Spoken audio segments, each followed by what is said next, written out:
Hello guys, आप सबका स्वागत है ओमस्टल चैनल में। One more step to learn. आइए आज हम लोग पढ़ेंगे रियल नंबर के बारे में। रियल नंबर होता है द यूनियन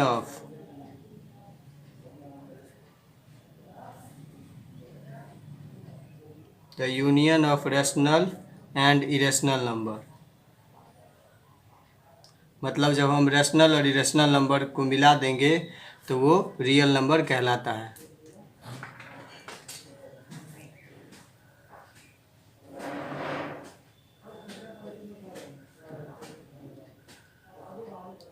जैसे एग्जाम्पल 1/4 ये एक रैशनल नंबर है और √3 ये एक इरेशनल नंबर है और ये दोनों ही रियल नंबर है। तो हम कह सकते हैं कि टाइप्स ऑफ रियल नंबर, दो टाइप्स ऑफ रियल नंबर होते हैं।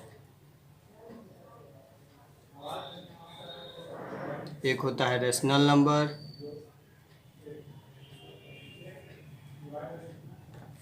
और दूसरा होता है इरेशनल नंबर।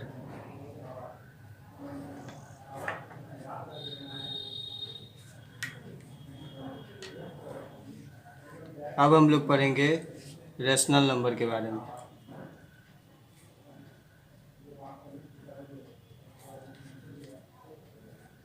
रैशनल नंबर होता है ए नंबर, एक वैसा नंबर जो कि p/q के फॉर्म में हो, which is in the form of,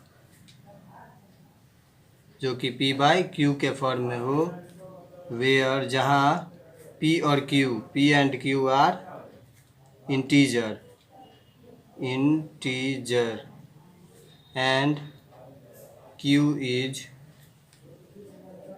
not equal to 0, यानी जहाँ q 0 के बराबर नहीं हो। तो हम कंडीशन, इसके 3 कंडीशंस होते हैं, conditions of a rational number.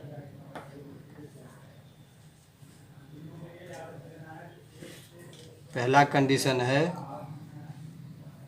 कि number must be in the form of p/q, मतलब p/q के फॉर्म में होना चाहिए।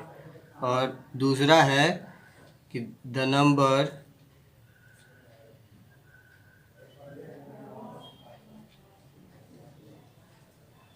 Which is in form of p/q, वो नंबर जो p/q के फॉर्म में है उसमें इन विच p एंड q, p और q रैशनल नंबर, p और q जो है वो आपका इंटीजर होना चाहिए, इंटीजर होना चाहिए। तीसरा कंडीशन है कि q जो है वो कभी भी 0 के बराबर नहीं होगा।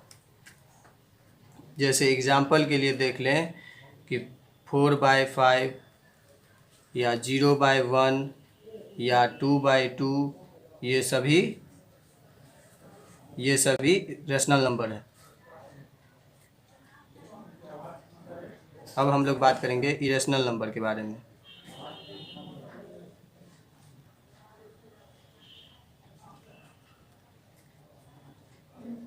ए number which can be expressed in decimal are, sorry यहाँ which when होगा, which when expressed in decimal are non-terminating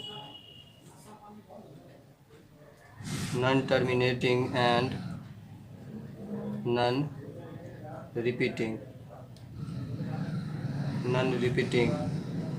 are called irrational number।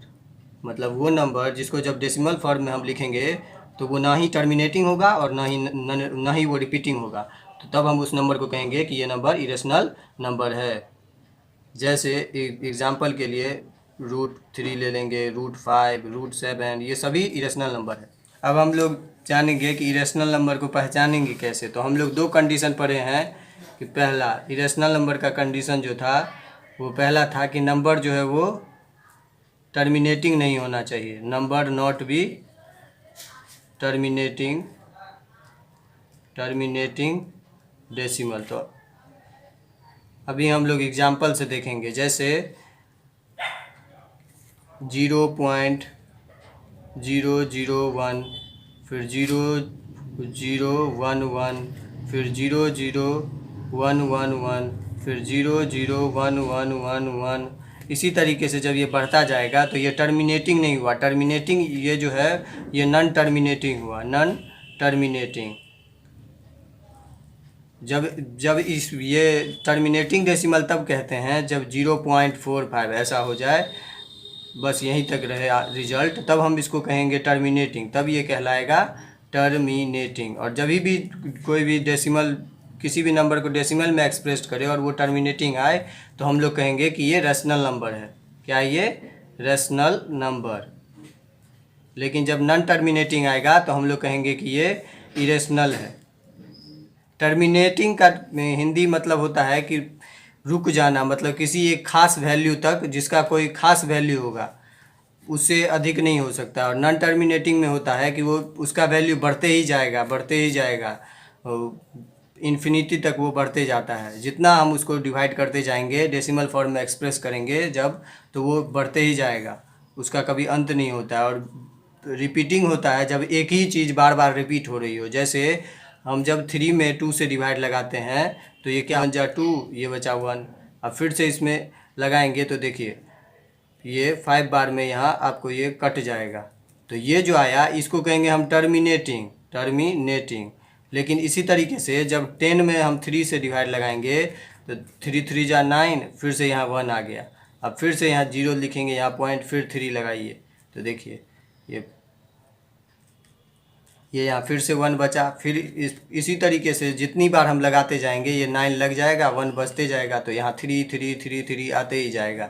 तो इसको यहाँ पे ये देखने की बात है कि बार बार 3 3 3 3 रिपीट हो रहा है। तो रिपीट होने को ही हम कहते हैं रिपीटिंग। बार बार एक ही नंबर जब रिपीट होने लगे डेसिमल के बाद तो उसको हम लोग कहेंगे रिपीटिंग डेसिमल। तो ये हो जाएगा, इसी को हम लोग कहते हैं रिपीटिंग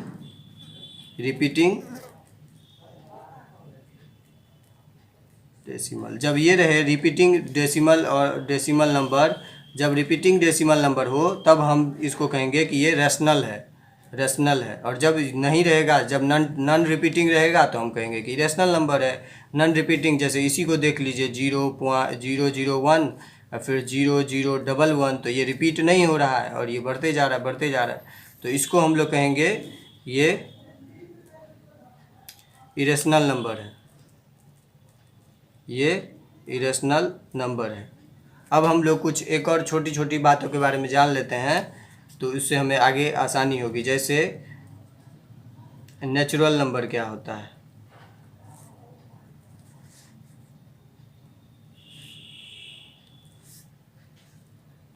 ये हम बचपन से पढ़ते आ रहे हैं कि काउंटिंग नंबर यानी गिनती की संख्या को हम नेचुरल नंबर कहते हैं। Counting number are called natural number.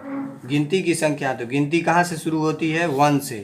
तो इसलिए हम कहेंगे कि 1 से लेके 1 2 3 4 इसी तरीके से इन्फिनिटी तक जो भी नंबर्स होंगे उसको हम काउंटिंग नंबर कहेंगे।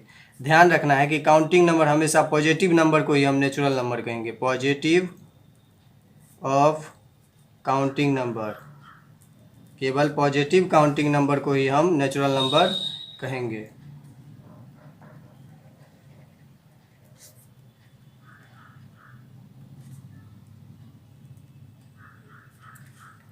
अब आ जाते हैं होल नंबर पे।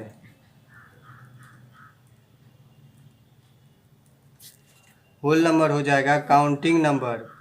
काउंटिंग नंबर में जो था वो 0 नहीं आता था, लेकिन जब हम काउंटिंग नंबर में 0 को भी इंक्लूड कर लेंगे, मिला देंगे, तो उसको हम कहते हैं whole number. Counting number including 0 are called whole number. इस सब डिफिनीशन से आपको रेशनल नंबर क्या होता है ये आपको समझने में आसानी होगी। 0 1 2 3।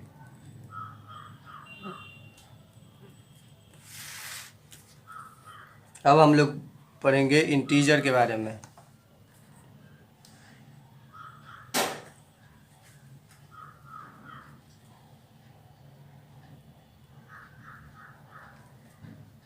काउंटिंग नंबर,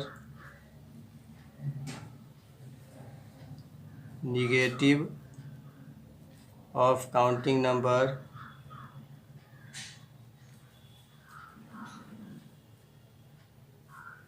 एंड जीरो, यानी पॉजिटिव नंबर और निगेटिव नंबर और जीरो, जब इस तीनों को मिला देंगे तो हम उसको कहेंगे इंटीजर, आर कॉल्ड इंटीजर।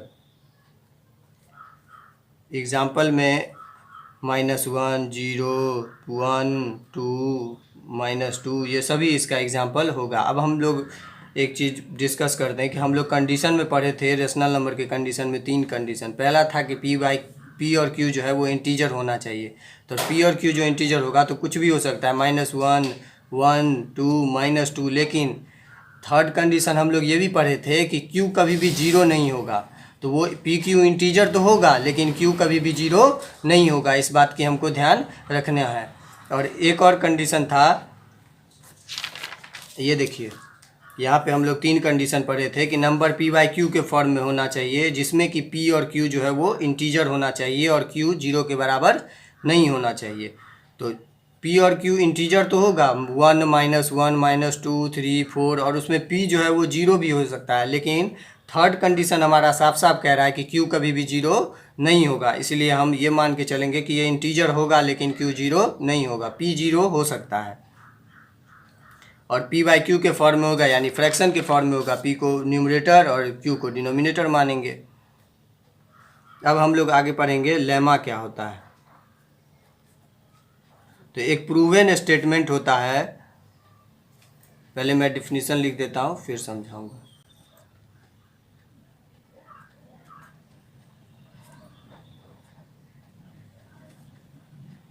ऐसे समझिए कि एक ऐसा तथ्य जो पहले से प्रूव किया जा चुका है और जिसकी सहायता से हम लोग किसी दूसरे स्टेटमेंट को प्रूव करेंगे, उसको हम लोग कहते हैं लेमा। जैसे कोई भी चीज़ जो होता है, जो एक स्टेटमेंट मान लीजिए कि जो पहले से सत्य है और उसी के बेसिस पे जो हमको एक दूसरे सत्य बात को सिद्ध करना है, तो उसी को हम कहते हैं लेमा।